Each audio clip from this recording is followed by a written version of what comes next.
सभी को नमस्कार। स्वागत है आपका मेरे इस YouTube channel Soni sir English SGNR में। जैसा कि आपको पता है, सेकंड ग्रेड का एग्ज़ाम है 12 जुलाई से और इंग्लिश का एग्ज़ाम है वो लगभग 17 जुलाई को है। हमारी इस तैयारी को आप जारी रखिए, क्योंकि कुछ रूमर्स फैल रहे हैं कि एग्ज़ाम आगे होगा, ठीक है जी, फॉर्म्स रीओपन्स होंगे। ऐसा कुछ भी नहीं होगा। अपनी तैयारी जारी रखिए। तारीख जो दी हुई है उसी तारीख को ही एग्ज़ाम होगा। ठीक है जी। तो चलिए इसी के साथ हम शुरू करते हैं हमारी आज की पोएम द सनी राइजिंग।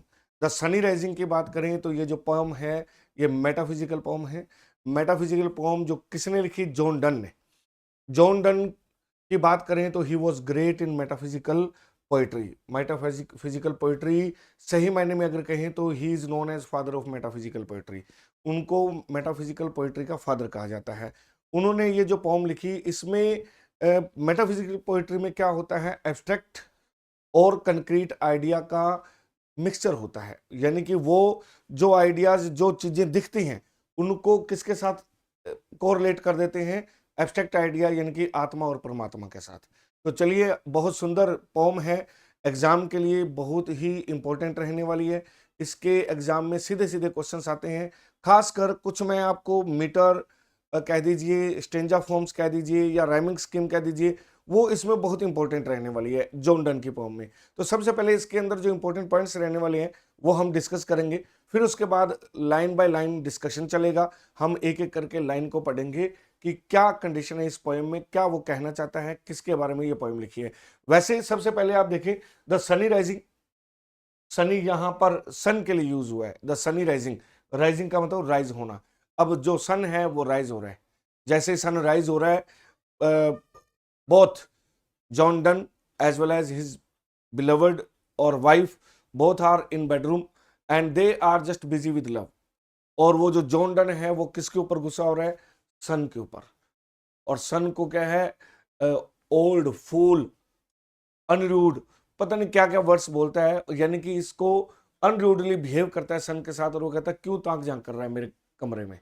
ठीक है जी, आपको किसने परमिशन दी है कि हमारे कमरे में आप आओ और ताक झांक करो?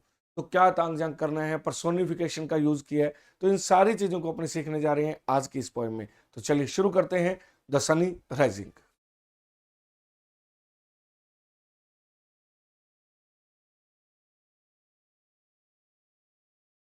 द सनी राइजिंग पोएम की बात करें, मैंने आपको बताया, क्या बताया कि ये जो एक पोएम है ये मेटाफिजिकल पोएट्री है। मेटाफिजिकल पोएट्री की बात करें तो यहां पर जॉन डन ने बड़ा ही ब्यूटीफुली तरीके से कंक्रीट और एब्स्ट्रैक्ट आइडिया का यूज किया है, मिक्सचर किया है। तो चलिए समझते हैं। द सन राइजिंग और sunny rising is one of John Donne's finest love poems. ये एक फाइनेस्ट लव पोएम भी कह सकते हैं हम। And classical example of metaphysical poetry, और ये मेटाफिजिकल पोएट्री का एक क्लासिकल एग्जाम्पल भी है। मेटाफिजिकल पोएट्री क्या होती है मैं थोड़ा सा बता देता हूं कि मेटाफिजिकल पोएट्री में क्या करता है poet. Abstract plus concrete ideas are mixed. Ideas कह दीजिए या ऑब्जेक्ट्स कह दीजिए। आइडियाज और ऑब्जेक्ट्स आर मिक्स्ड। ठीक है जी। एब्स्ट्रैक्ट आइडिया को कंक्रीट आइडिया के साथ मिला देते हैं, जो चीजें दिखने वाली हैं। ठीक है जी। और उनको किसके साथ मिला देना? आत्मा परमात्मा के साथ। तो वो उनका जो दिखने वाले पार्ट जो है वो क्या है?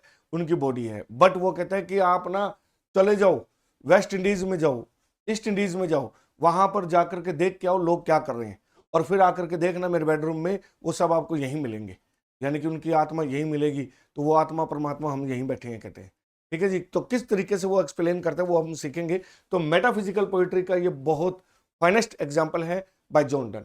John Donne's the sun rising, sunny rising भी इसको बोला जाता है, द सन राइजिंग भी बोला जाता है। ओल्ड नेम जो लिखने की स्पेलिंग है वो SUNNY लिखा हुआ है।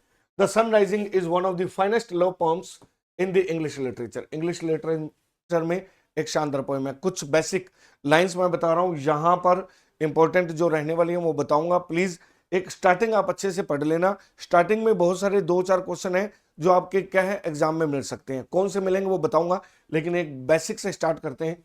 Return around 1633। एक तो ये चीज आप हमेशा ध्यान रखिएगा, जब पहली बार सिलेबस चेंज होता है तो पोम कब लिखी गई, पोम का नाम क्या है, पोम किसने लिखी, ठीक है जी, वर्क, वर्क कब पब्लिश किया गया, और उसका राइटर, ऑथर या पोइट, ये तीनों चीजें तो अच्छे से आप सिलेबस में रट के जाना। 2-3 क्वेश्चन तो आपको इसी के मिलेंगे कि पोयम कौन सी है, किसने लिखी है, क्या कंडीशन है, वो सारी चीजें। Next, this poem takes an unusual approach to romance. ये रोमांस की कौन सी अप्रोच को दिखाता है, unusual approach. Instead of praising his beloved in traditional ways, Donne scolds the sun for interrupting his time with her. वैसे तो आमतौर पर क्या होता है, जब हम पोम पढ़ते हैं, रोमांटिक पोम्स, लव पोम्स, उसमें क्या होता है, जो पोइट होता है वो पोइट क्या करता है, बिलवड की प्रेज करता है, हाउ ब्यूटीफुल शी इज, ठीक है जी, उसके लव को क्या है एक्सप्लेन करता है, आईज, हेयर्स, इनकी एक्सप्लेनेशन करता है। यहां थोड़ा सा उल्टा है, यहां उल्टा क्या है, he is busy with love, and वो डांट रहा है, किसको डांट रहा है, सन को, मतलब क्यों डिस्टर्ब कर रहा है, वाई आर यू इंटरप्टिंग, क्यों इंटरप्ट कर रहा है। द पोम कंबाइंस विद, जो पोएम है, the poem combines with wit, passion and complex metaphors typical of metaphysical poetry. बड़े ही कॉम्प्लेक्स मेटाफर्स मिलेंगे आपको, बड़े ही कंक्रीट और एब्स्ट्रैक्ट आइडिया को जोड़ने वाले आपको क्या है, मेटाफर्स मिलेंगे।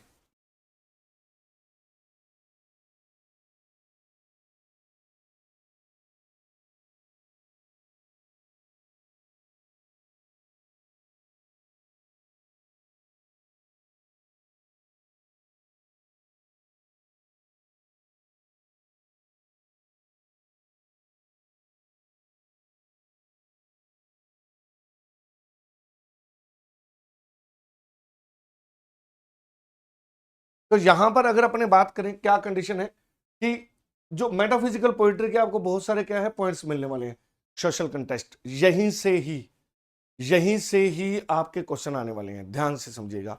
ये जो पार्ट पार्ट अब शुरू हुआ है, यहां से क्वेश्चन आएंगे, इनको थोड़ा सा समझ लीजिएगा। और खास करके जो समझना है आपने वो ये है कि ये जो पोएम है ना, ये ओबेड पोएम है। कौन सी पोएम है, ओबेड पोएम। ये ओबेड पोएम कौन सी होती है, यही आपने समझना है। तो चलिए कोई बात नहीं, let's understand.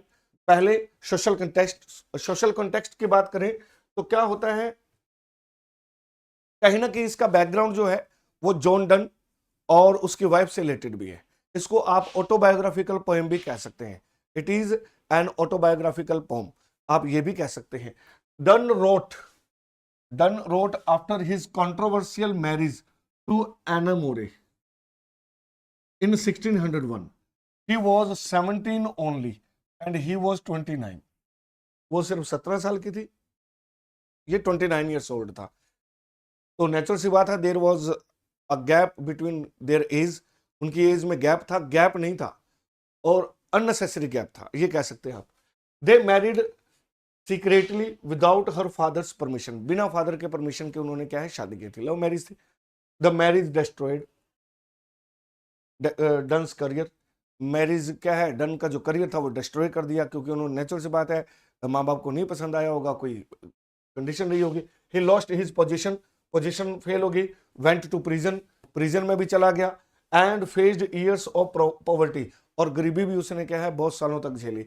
But he and Anne remained devoted, लेकिन उनका प्यार इतना था, they always be devoted to each other, वो हमेशा एक दूसरे के प्रति क्या है लगाव रहा उनका, और एक दूसरे के प्रति प्यार रहा उनका।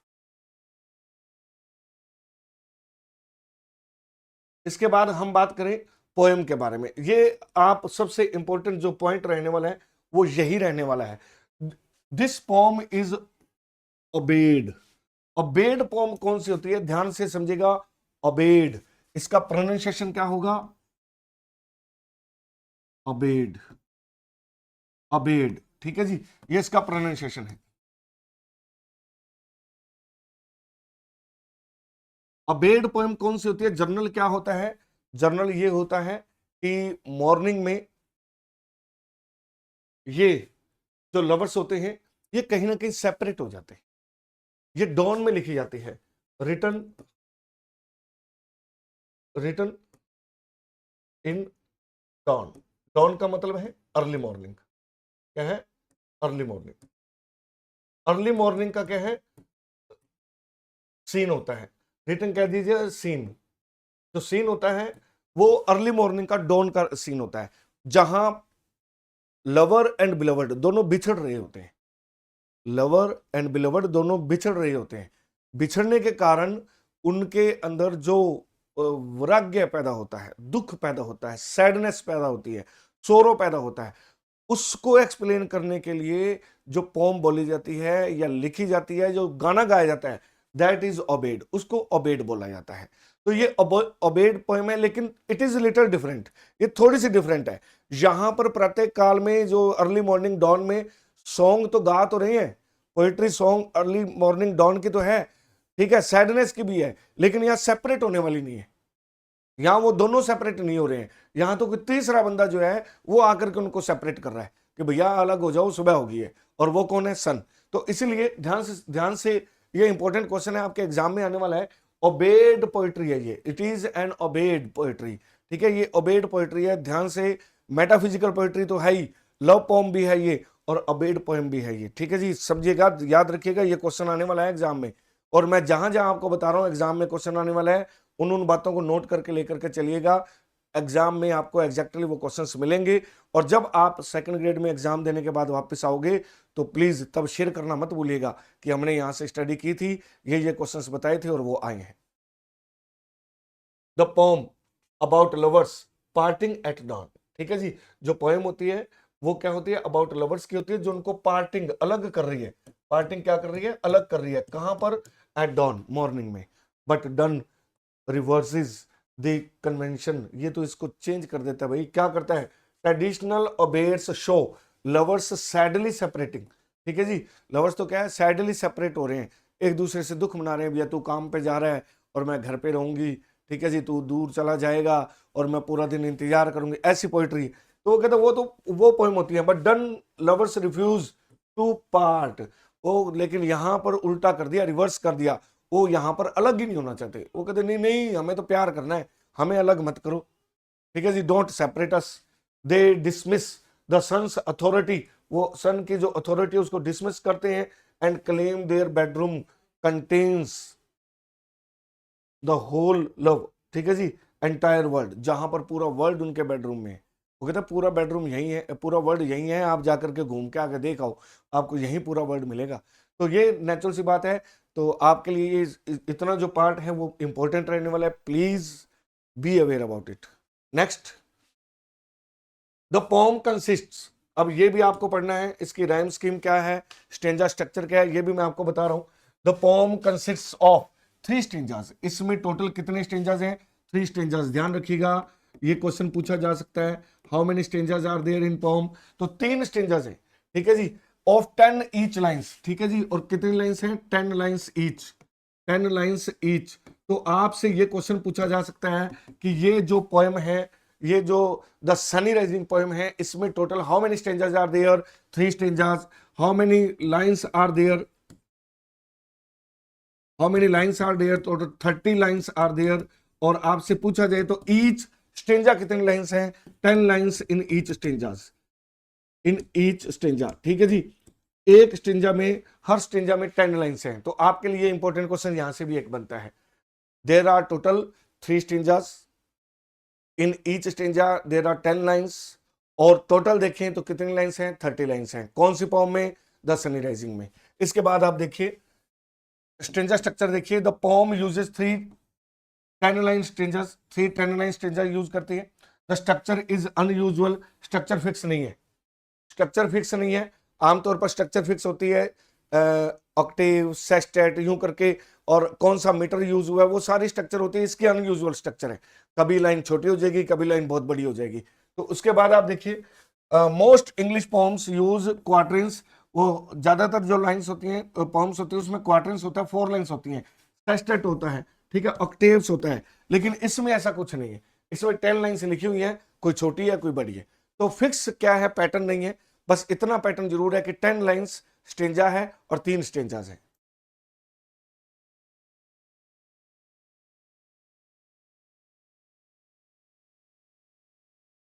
चलो थोड़ा सा छोटा कर लेता हूँ, सारी चीजें एक साथ आ जाएंगी।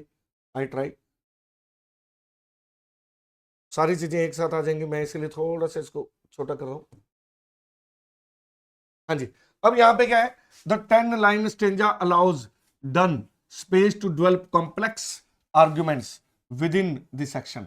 अब यहां पर आर्ग्यूमेंट्स करने के लिए क्या है, उसने स्टेंजा की फॉर्मेशन ऐसे रखी, each stanza makes a complete point, पूरे स्टेंजा का जो पॉइंट है वो कंप्लीट है, मीनिंग जो है वो कंप्लीट निकलता है। राइम स्कीम देखिए, ये भी पेपर में आने के चांसेस हैं, क्योंकि पोएम में देखिए पहला क्वेश्चन किसने लिखी, कब लिखी, पोएम का नाम क्या है, स्ट्रेंजर्स कितने हैं, और पोएम कौन सी है, एलेजी, सोनेट, ये इस तरीके से उसका थीम पूछा जा सकता है या उसका टाइप पूछा जा सकता है। राइम भी पूछी जा सकती है, राइम तो मोस्टली पूछते ही हैं। तो राइम क्या है, 10 लाइन्स की राइम है। कितनी लाइन्स की राइम है, 10 लाइन्स की, लेकिन बड़े मजेदार है, आपको याद करने की जरूरत नहीं है, ऑटोमेटिकली याद हो जाएगी। देखिए क्या, ए बी बी ए और क्या है, सी डी सी डी और क्या है, ई ई, ये है लास्ट वाली 2 लाइंस कपलेट। हालांकि ये कपलेट नहीं है लास्ट में इसका, लेकिन उसने 2 लास्ट वाली लाइन है वो कपलेट की तरह यूज की है। ई उसकी राइम स्कीम है। पहली वाली जो राइम स्कीम यूज की है वो एलजीज में यूज होती है, ए बी बी ए, पहला साउंड और लास्ट वाला साउंड, पहली और चौथी लाइन का साउंड सेम है, बीच वाली दोनों लाइन का साउंड क्या है, सेम है। और यहां पर फिफ्थ सिक्स्थ यानी कि पांचवी छठी, यानी कि चारों लाइंस क्या है, एक छोड़ के एक रिपीट हो रही है, तो ये अल्टरनेटिव राइम होती है, ये बैलेड में यूज होती है। यानी कि बैलेड की राइम स्कीम, एलिजी की राइम स्कीम और कपलेट, ये तीनों मिक्स कर दी। लेकिन ध्यान रखिएगा, आपको तो सिर्फ राइम स्कीम पूछी जाएगी, ये नहीं पूछा जाएगा कि एलिजी की है या बैलेड की है या कपलेट, ऐसा कुछ नहीं पूछा जाएगा। सिंपल पूछा जाएगा the rhyme scheme of the sunny rising, sunny rising की राइम स्कीम क्या है, तो वो राइम स्कीम क्या है, अ बी बी अ, ठीक है जी, सी D C and E E, ये राइम स्कीम है इसकी। देन इसके बाद अगर अपने बात करें मीटर कौन सा यूज किया है, आयम्बिक पेंटामीटर यूज किया है। कौन सा मीटर यूज किया है, आयम्बिक पेंटामीटर यूज किया गया। ज्यादातर ये जो आयम्बिक पेंटामीटर है ये सोनेट में होता है, ज्यादातर जो आयम्बिक पेंटामीटर होता है ये सोनेट में होता है। फिर भी अगर अपने बात करें इस पोम में जो मीटर यूज किया गया है दैट इज आयम्बिक पेंटामीटर, और वो कौन सा सोनेट है, आयम्बिक पेंटामीटर है। तो ये भी आप रीड आउट कर लीजिए। यहां तक इंपॉर्टेंट मैंने आपको सारी चीजें बताई। अब हम पोम को धीरे धीरे लाइन बाय लाइन क्या करते हैं, एक्सप्लेन करते हैं। तो वहां पर एक्सप्लेनेशन में आपको पूरा पता लगेगा कि उस पोएम में वो कहना क्या चाहता है एक्चुअली में, what does he want to say। चलिए लेट्स स्टार्ट। ये वैसे तो आप देखेंगे ना, मैं आपको थोड़ा सा एक बार इसको स्मॉल करके मैं आपको, I want to show something, पहले मैं आपको कुछ बता दूं क्या करना, क्या हमने सीखना है।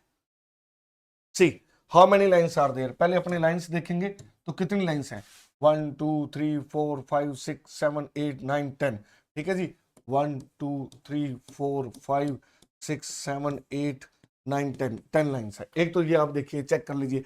अब यहां पर राइम स्कीम बनाइए, जैसे A B B A, C D C D E E. देखो यहां पर चाइल्ड राइड, सी और सी, प्रिंसेस ऑफिसेस, डी और D, clime time, E E, ठीक है, और sun sun run, A thus, us, B B. तो साउंड जो हमने राइम स्कीम सीखी वही राइम स्कीम है। कौन सी राइम स्कीम है, अ B A, C D E E, ठीक है। ये राइम स्कीम प्लीज याद कर लीजिएगा। इस पोएम की राइम स्कीम आपसे पूछा जाएगा, 101% पूछा जाएगा। इंपॉर्टेंट क्वेश्चन है, इंपॉर्टेंट क्वेश्चन है। एक क्वेश्चन इंपॉर्टेंट था ओबेड, दूसरा क्वेश्चन इंपॉर्टेंट हो गया राइम स्कीम, ठीक है जी। और ये तो आपको याद करना ही करना है कि कब लिखी, किसने लिखी, कहां लिखी, कैसे लिखी, वो तो आपको पता ही होना चाहिए। तो ये अब हमारी पोएम है, इसको हम एक्सप्लेन करने जा रहे हैं। 1 by 1 3 लाइंस करके हम एक्सप्लेन करेंगे या 2 लाइंस करके एक्सप्लेन करेंगे। वैसे तो देखा जाए पूरा का पूरा स्ट्रक्चर ही हमें एक्सप्लेन करना है, लेकिन थोड़ा इजी हो जाएगा हम 2 to 3 लाइंस करके अगर हम कवर करेंगे। तो लेट्स अंडरस्टैंड फर्स्ट 3 लाइंस। पहले हम इन 3 लाइनों को एक्सप्लेन करते हैं। क्या कहता है, busy, old fool, unruly sun, busy, old fool, unruly son. Why does, dost का मतलब यहां पे है does. Why does thou thus through windows and through curtains call on us? पहले इन तीन लाइनों को समझते हैं.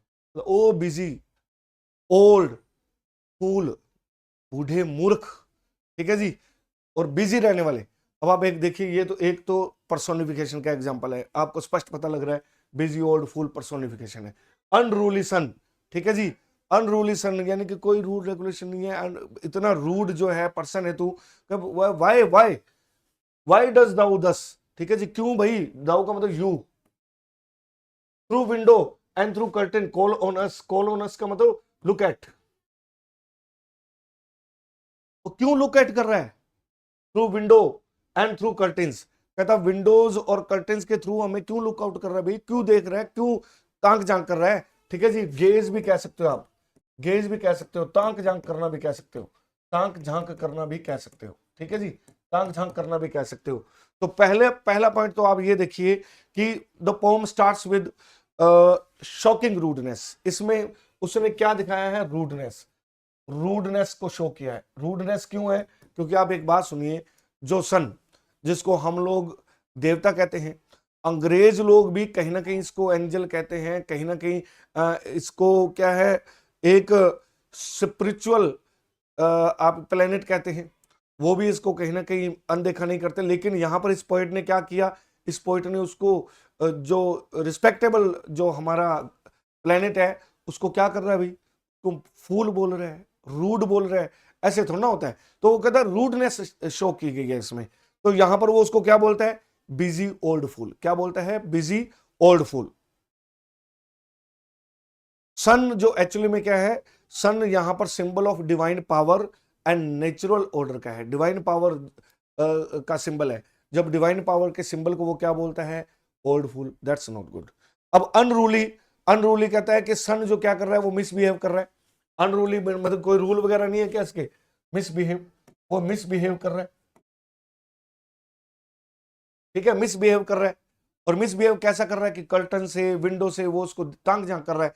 अब कर्टन विंडो से तांग झांक कैसे करता है? मान लीजिए सपोज करो, अगर हम देखिए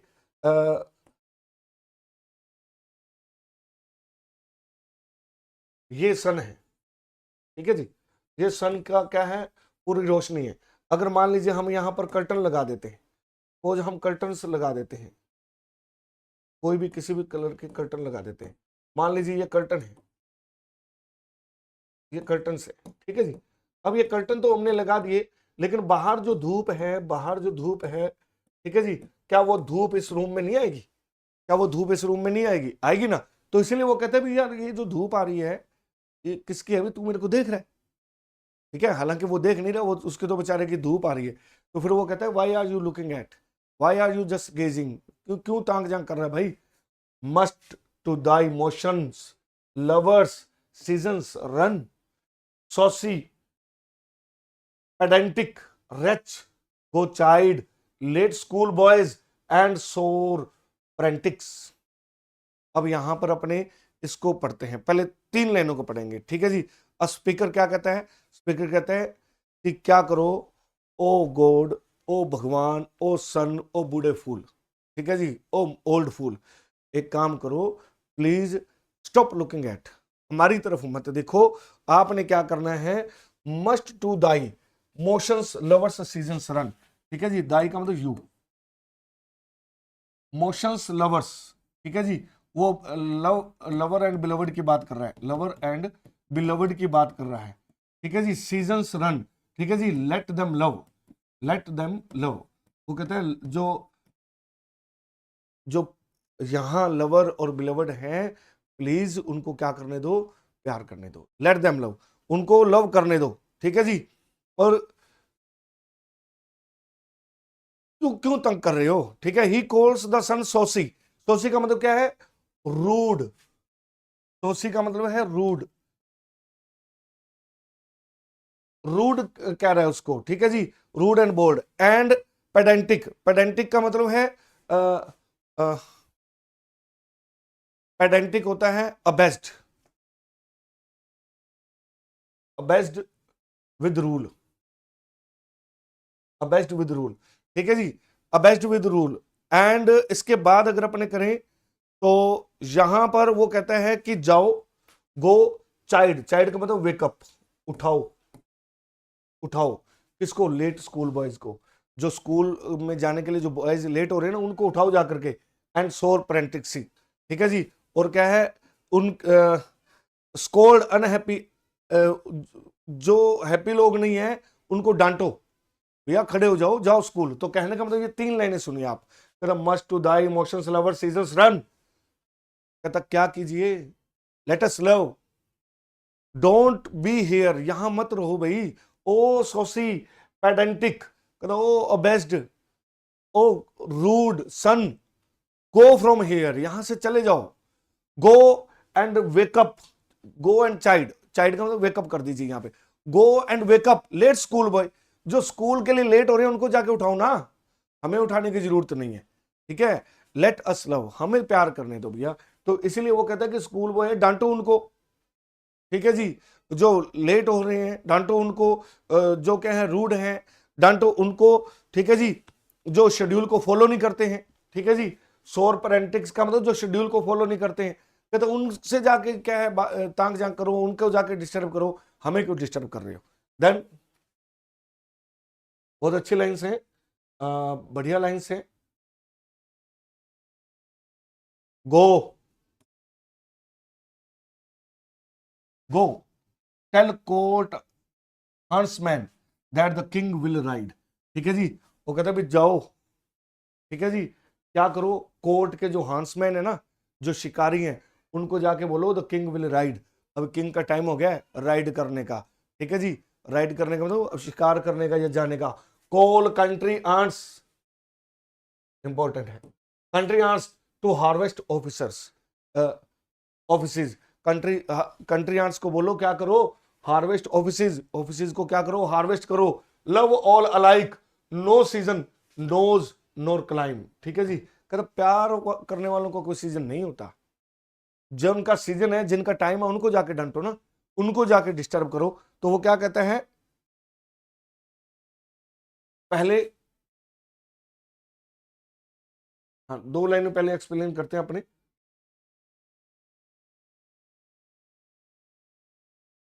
गो tell court huntsman the king will ride, क्या कहता है यहां पर, किंग्स हंटिंग प्लान, ठीक है जी, it will wake farmers, country ants का मतलब है फार्मर्स, फार्मर्स को क्या करो, जगाओ, ठीक है, किसको जगाओ, हंट्समैन शिकारियों को जगाओ, ठीक है, हंटर्स को जगाओ, शिकारियों को जगाओ, और जाकर के कहो क्या, कि राजा जी आने वाले हैं, तैयार रहिए। तो ये बातें हैं।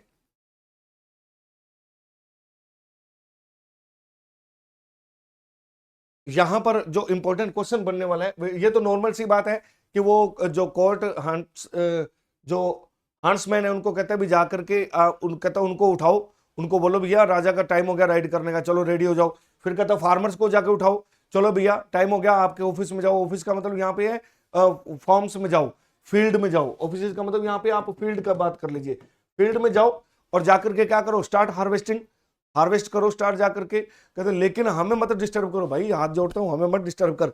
और यहां पर एग्जाम्पल क्या है, मेटाफर का एग्जाम्पल है, मेटाफर का एग्जाम्पल है, और मेटाफर का एग्जाम्पल क्या है, कंट्री, कंट्री आंट्स, ये नाम दिया गया है किसको, फार्मर्स को। जब एक व्यक्ति वस्तु स्थान को दूसरे व्यक्ति वस्तु स्थान का नाम दे दिया जाए तो वो अपने आप में क्या होता है, दैट इज मेटाफर, उसको हम क्या कहते हैं, मेटाफर कहते हैं। तो ये एग्जांपल है। Next 2 lines of this stanza, last इसकी जो 2 लाइन है स्टेंजा की, उसको हम समझते हैं। Love all alike, no season knows nor clime, nor hours days months which are the rags of time, कहता प्यार करने वाले जो होते हैं ना उनको किसी टाइम, किसी आर, डे, मंथ, ठीक है जी, किसी भी टाइम की कंडीशन को और किसी भी सीजन को नहीं जानता, प्यार का तो कोई भी टाइम नहीं होता। लेट अस लव, हमें प्यार करने दो, हमारा कोई टाइम नहीं है। If we are busy with here with our love, तो प्लीज आप जाइए यहाँ से, don't disturb us and disturb any other, किसी और को जाकर डिस्टर्ब करो। उन एनी अदर में कौन आता है? School boy. देखो हो सकता है आपसे क्वेश्चन पूछा जाए कि फर्स्ट स्टेंजा में जो सन है उसको जॉन डन या लवर क्या कहता है, किस किस को जगाओ? स्कूल बॉय को। और किसको जगाओ? फार्मर्स को। और किसको जगाओ? कंट्री हंट्समैन, जो शिकारी हैं या राजा के साथ चलने वाले जो सोल्जर्स हैं उनको जाके जगाओ। तो 3 लोगों को वो जगाता है। तो ये आप ध्यान रखिएगा, ये भी आपका क्वेश्चन बन सकता है। तो these closing lines state stanzas thesis love is universe. यहाँ पे लव ऑल अलाइक का मतलब है कि जो लव है वो यूनिवर्स है। लव इज यूनिवर्स, पूरा यूनिवर्स यहाँ पे है, पूरा ब्रह्मांड यही है। वो कहता है सीजन देख लो तो यहाँ है, समय देख लो तो यहाँ है। Love is universe and timeless, और टाइमलेस है। It does not change with season और क्लाइमेट्स। मैंने आपको कहा ना, कोई सीजन नहीं होता, कोई क्लाइमेट नहीं होता।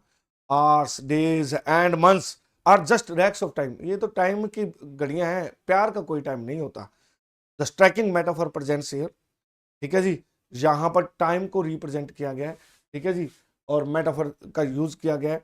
The phrase all alike means love is the same everywhere and always, ठीक है जी। लव सब के लिए क्या होता है? सेम होता है। तो ये हमारा पहला स्टेंजा था। फर्स्ट स्टेंजा हमने कवर किया है। तो फर्स्ट स्टेंजा बहुत ही ब्यूटीफुल स्टेंजा है। इसमें खास करके वो सन को डांटता है और सन को रूडनेस के साथ बोलता है, और 3 लोगों को जगाने की बात करता है। किसको? स्कूल बॉय को, फार्मर्स को, एंड कंट्रीमैन कह दीजिए या हंट्समैन को, सोल्जर्स कह दीजिए, उनको जगाने की बात करता है। तो उनको जाके जगाओ, लेकिन हमें मत जगाओ, ठीक है। आगे चलते हैं। नेक्स्ट जो हमारा सेकंड पैराग्राफ स्टार्ट होता है, same it is of 10 lines. Stanza जो इसमें है वो 10 लाइंस के हैं। और कितने स्टेंजाज हैं? टोटल 3 स्टेंजाज हैं। और टोटल लाइंस कितनी है? 30 लाइंस हैं। पूरी पोएम 30 लाइंस की है, 3 स्टेंजाज हैं, और एक स्टेंजा में 10 लाइंस हैं, ठीक है जी। राइम स्कीम की बात करें, A B B A, C D E E, ये इसकी राइम स्कीम है। किसी ने लिखी है? जॉन डन ने। कौन सी पोएम है? The sunny rising. और ये मेटाफिजिकल पोएम भी है, ये लव पोएम भी है, और इसको हम ओबेड पोएम भी कहते हैं। ओबेड पोएम कौन सी होती है? ऐसी पोएम जो क्या है, सुबह मॉर्निंग में लवर एंड बिलवर्ड के बिछड़ने के लिए लिखी जाती है, उस पोएम को बोलते हैं। But it is the reverse, ये रिवर्स है। इसमें यहां पर वो कहता है कि हमें क्या है, सेपरेट करो ही मत। वो गाना तब गाया जाता है जब लवर एंड बिलवर्ड सेपरेट होते हैं, लेकिन यहां उल्टा सीन दिखाया उसने कि यहां लवर और बिलवर्ड सेपरेट नहीं होना चाहते, लेकिन सन महाराज जी वो क्या करते हैं, बार बार उनको डिस्टर्ब करते हैं, गेट सेपरेटेड, ठीक है, अलग हो जाओ भैया, सुबह होगी है। तो कहता है वो हम अलग नहीं होना चाहते, बट हमें सन अलग कर रहा है। तो इसीलिए इस पोएम को हम ओबेड पोएम भी कहते हैं। तो चलिए कोई बात नहीं, अब हम बात करते हैं सेकंड स्टेंजा की। Thy beams so reverend and strong, why shouldst thou think? तो आप क्यों समझते हो कि आप बहुत ज्यादा स्ट्रॉन्ग हो? वाई डू यू थिंक सो कि यू आर वेरी स्ट्रॉन्ग? आप ऐसा क्यों सोचते हो कि आप बहुत ज्यादा स्ट्रॉन्ग है?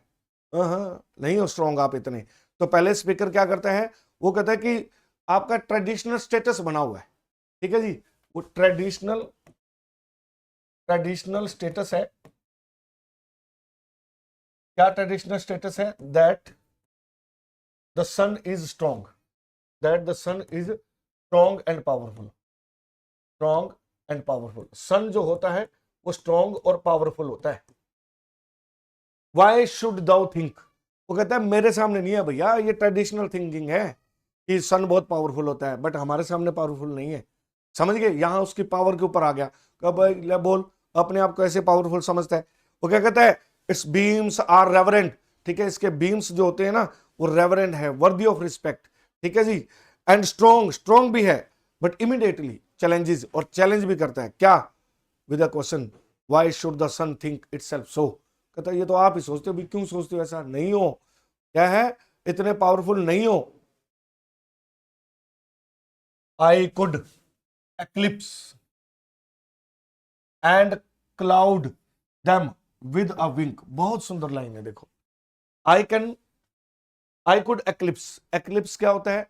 सूर्य ग्रहण, चंद्र ग्रहण जब बनाते हैं, तो यहां पर क्या होता है कि जब मान लीजिए सपोज सूरज है और अर्थ है, अर्थ के बीच में चंद्रमा आ जाता है, तो वो क्या बन जाता है, सूर्य ग्रहण, यानी कि सूरज दिखता ही नहीं है। यस और नो? तो वो कहता है एक्लिप्स बन जाऊंगा। आई कुड एक्लिप्स, कहने का मतलब है मैं आंख झपकाऊंगा और तू गायब। ठीक है जी, मैं आंख झपकाऊंगा और the sun you will be disappeared, आप तो गायब हो जाओगे। कहता है इतनी पावर है मेरे अंदर। विंक, विंक का मतलब बस ऐसे पलक झपकाना। ठीक है, पलक झपकते ही आप गायब, पलक झपकते ही आपको गायब कर दूंगा, इतनी पावर है मेरे पास। कहता आप अपने आप को पावरफुल क्यों समझते हो? पहली लाइन में क्या बोला, why do you think so, you are so great. ठीक है जी, कहता पुरानी ट्रेडिशनल थिंग है ये, और कहता ऐसा मत सोचो, कहता मेरे पास तो इतनी पावर है, मैं आंख झपकते ही आपको क्या कर दूं, गायब कर दूं, क्योंकि आंखें बंद करूंगा तो मेरे सामने तो गायब है, काय की रोशनी। Then but that I would not lose her sight so long. और वो क्या कहता है, मैं आंख को झपकाना नहीं चाहता। क्यों? क्योंकि देर इज माई बिलवड, मेरे सामने मेरी बिलवड है, मैं आंखें बंद करूंगा तो मेरे को वो नहीं दिखेगी।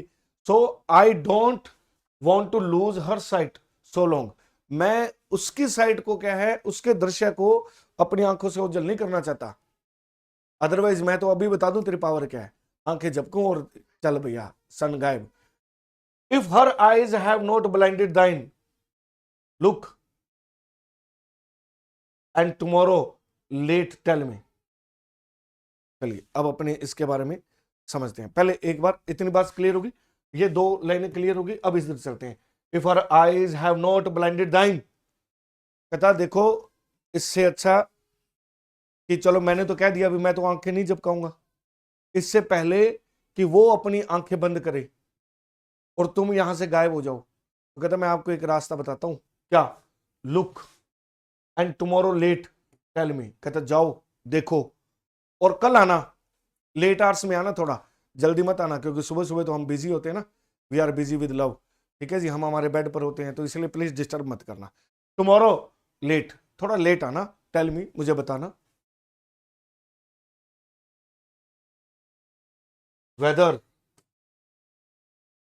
Weather both the Indias of spice and mine be where thou left them or lie here with me. Both of Indias, ध्यान से समझिएगा, बोथ इंडियाज यहां पर है, West Indies, West Indies and East India, East Indies. East Indies जो है ये famous है स्पीसीज के लिए, ये फेमस है मसालों के लिए। ठीक है जी, स्पीसीज के लिए फेमस है, और ये वेल्थ के लिए फेमस है। ये किसके लिए फेमस है? गोल्ड के लिए, स्पेशली ये गोल्ड के लिए फेमस है। और वो क्या कहता है, आराम से सुनिएगा, ये लाइन इंपॉर्टेंट रहने वाली है, दिस लाइन इज इंपॉर्टेंट, क्योंकि नेचुरल सी बात है, हमारे इंडिया में एग्जाम हो रहा है, अंग्रेजों में होता तो ये लाइन इंपॉर्टेंट नहीं थी, हमारे इंडिया में एग्जाम हो रहा है, खास करके राजस्थान में हो रहा है, तो यहाँ इंडियाज वर्ड आता है, तो ये लाइन इसलिए हमारे लिए इंपॉर्टेंट हो जाती है। वो कहता है whether both the Indias of spice and mine, कहता है एक तो वो मसालों वाली इंडिया, एक माइन यानी कि ये वेस्ट इंडिया, वेस्ट इंडीज, कहता दोनों की तरफ जाकर क्या हो। ठीक है, be where thou left them or lie here with मी, कहता आपको पता लगेगा कि वो वही है या यहां मेरे पास है। कहने का मतलब है वो ये कहता है कि आप पूरा चक्कर लगा के आओ, इंडिया और वेस्ट इंडिया में घूम के आओ, घूम के आने के बाद पता लगेगा कि जो जितने भी मसाले हैं, ठीक है जी, जितना भी सोना है, वो कहीं ना कहीं आपको यहां मेरे बेडरूम में मिलेगा, अलोंग विद मी, मेरे पास। And who is she, that is my beloved, वो मेरी बिलवड है। वो कहता चाहे दुनिया से महंगे का महंगा गोल्ड जो पूरी कंट्री को कंपेयर कर लो ना, वो मेरे बिलवड के आगे क्या है, फेल है। अगर आप मसालों की बात करें, इतना टेस्टी मसाले जो हैं वो जिस कंट्री से आते हैं, उस कंट्री से भी ज्यादा टेस्टी कौन है, माय बिलोवेड। कहने का मतलब वो कहते हैं जाओ इंडिया, वेस्ट इंडिया, जहां जहां घूम के आना है घूम के आ जा भाई, और बाद में आप चेक करोगे कि everything is here in my bedroom, सब कुछ यही है मेरे बेडरूम में।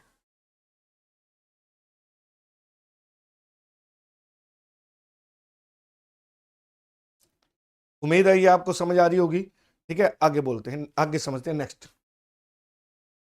Ask for those Kings whom thou sawest yesterday, कहता आप जाओ एक और काम करो, राजाओं के पास जाकर के आओ, किंग्स के पास जाकर के आओ। ठीक है जी, एक मिनट होल्ड रखिएगा। हाँ जी।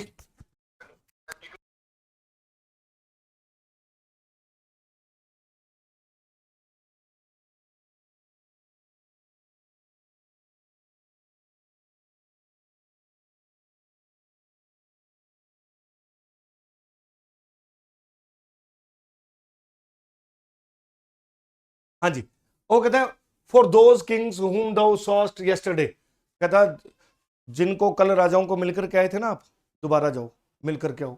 And thou shall hear all here in one bed lay, कहता फिर आप क्या है, देखो हियर हियर, एक बात सुनिए, हियर एंड हियर, ये हियर हियर किसका एग्जाम्पल है, ये एसोनेंस का एग्जाम्पल भी है, एसोनेंस का एग्जाम्पल भी है,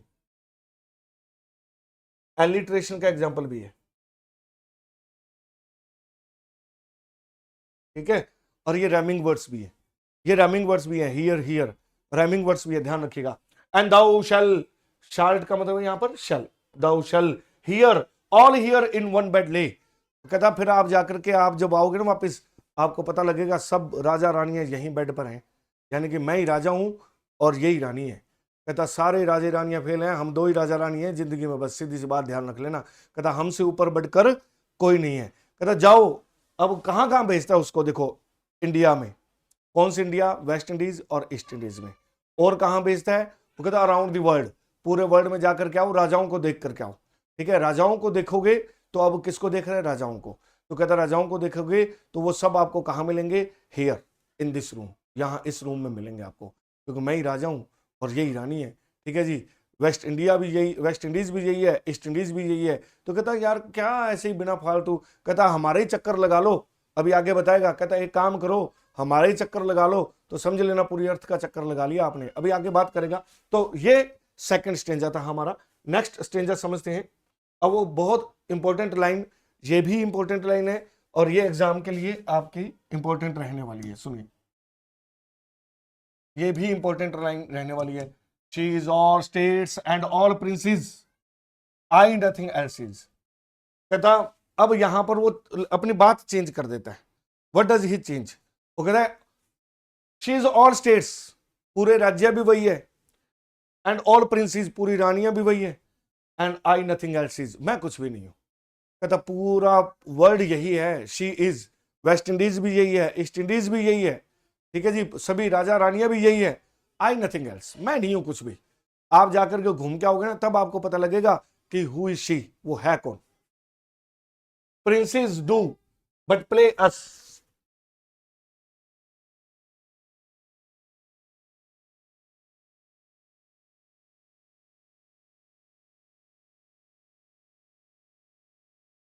princes do but play us, compared to this all honors mimic, all wealth alchemy, ठीक है जी।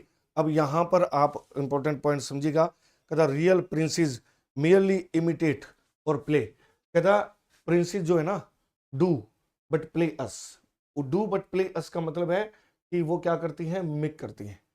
रियल जो प्रिंसेस है, real princess merely imitate, imitate का मतलब नकल करना, इमिटेट करती हैं, ठीक है जी, और play at being the lovers, कहते कोशिश करती हैं कि वो क्या बन जाएं, लवर्स बन जाएं। Compare to their love all honour is fake performance, ठीक है जी, उनका जो परफॉर्मेंस है ना, all honour is fake, mimic का मतलब है यहां पर फेक कह दीजिए, उनका जो वो क्या है वो तो फेक है सब। And all wealth alchemy, all wealth alchemy का मतलब है कि ऑल वेल्थ इज एल्केमी, तो वो सब क्या है, alchemy, base, base metal, base metal of gold. आराम से इस लाइन को समझिएगा। वो कहता कि आप जाओ घूम के आओ everywhere, see the Kings, see the countries, see the wealth, see the species, तब आपको पता लगेगा। शी इज ऑल स्टेट्स, मेरी रानी जो है ना, मेरी बिलवड है, वही सभी स्टेटों के स्टेट है, ठीक है जी। एंड ऑल प्रिंसेस, वही रानियों की रानी है। आई नथिंग एल्स इज, मैं नहीं हूं कुछ भी, ठीक है। अब और बताऊं मैं आपको, वो कहते जितनी भी रानी है ना, दे इमिटेट माई बिलवड, वो मेरी बिलवड की नकल करती हैं। एंड वो कहता जितना भी जो ऑनर, सम्मान, मान सम्मान जो है ना, वो सब फेक है इसके आगे, मेरी रानी के आगे। एंड देन वो कहता और क्या है, कहता जितनी भी वेल्थ आपने देखी ना, वेस्ट इंडीज में गए थे, गोल्ड देख कर गए थे, वो सब क्या है, दैट आर बेस मेटल, वो तो बेस मेटल है गोल्ड का, वो गोल्ड का क्या है, बेस मेटल है। Thou sun are half as happy as we. बहुत इंपॉर्टेंट लाइन है, ठीक है जी, ये भी इंपॉर्टेंट लाइन है। क्या कहते हैं, दाउ यू सन आर्ट का मतलब are half as happy as we. कहता आप तो इतने खुश हो ही नहीं सकते जितने हम हैं, ठीक है जी। दाउ सन आर हाफ आधे खुश हो, एज हैप्पी एज वी जितने हम खुश हैं ना उससे आधे खुश हो आप। In that the words contracted to a bed, ठीक है जी। In that the words contracted to the bed. अब इसको अपने थोड़ा सा एक्सप्लेन कर लेते हैं। अब ये एग्जाम्पल है हाइपरबोल का। ये एग्जाम्पल किसका है, हाइपरबोल का, हाइपरबली का। इसको हाइपरबली होते हैं। हाइपरबली का मतलब बढ़ा चढ़ा करके बोल देना। और सन को क्या कहते हैं, खुश नहीं है तू, ऐसे ही बस चक्कर लगाता रहता है, मैं देख कितना खुश, ये देख कितनी खुश, हमारे से ज्यादा खुश नहीं हो सकता। अब क्या है, अभी इंसान खुश है या भगवान खुश है, सोचने वाली बात है। तो ये कौन सा एग्जाम्पल हो गया, हाइपरबली, बढ़ा चढ़ा करके बोल देना, दुनिया के सबसे खुश इंसान हम ही है, ठीक है। इसके बाद दिस कंटिन्यूज।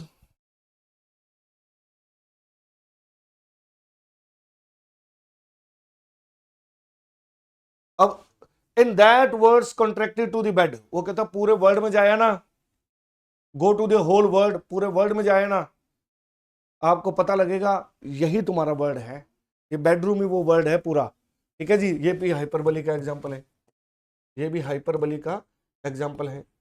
देन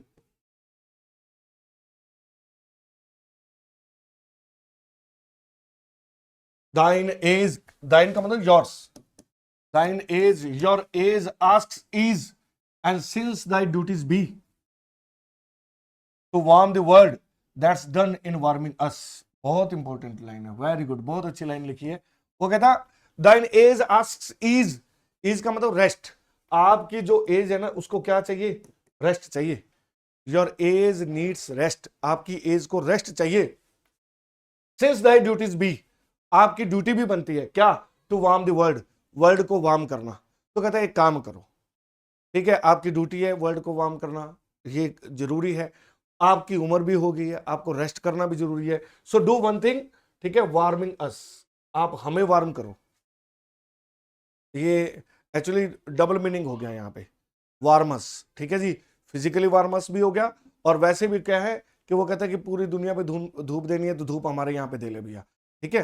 तो डबल मीनिंग यहाँ पर है, तो ये भी आप चेक कर सकते हैं।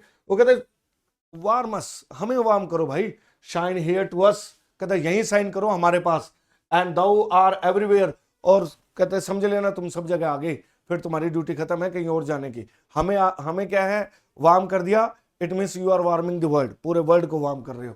This bed thy centre is, कहता है ये जो बेड है ना, ये जो हमारा बेडरूम है यही आपका सेंटर है, that is your centre, this walls the sphere, और यही वॉल जो है ये आपकी क्या है, स्फीयर है। तो O old fool sun, why do you disturb us, हमें क्यों डिस्टर्ब करते हो। बहुत अच्छी पोएम है। तो ये क्या है, ओबेड पोएम है, मैं बार बार बता रहा हूं, ओबेड पोएम है, ठीक है जी। तो ओबेड पोएम है। अब इसमें लिटरेरी डिवाइसेस यूज की गई हैं। एक तो आप देखिए एपोस्ट्रोफी यूज किया गया है, तो ओ ओल्ड फूल, ओ ओल्ड फूल, ठीक है जी। तो ओल्ड फूल ओ करके जब आवाजें लगाते हैं तो वो एपोस्ट्रोफी होता है। तो the entire poem is apostrophe, पूरी की पूरी पोएम क्या है, एपोस्ट्रोफी है। क्यों, क्योंकि यहाँ स्पीकर एड्रेसेस करता है किसको, सन को।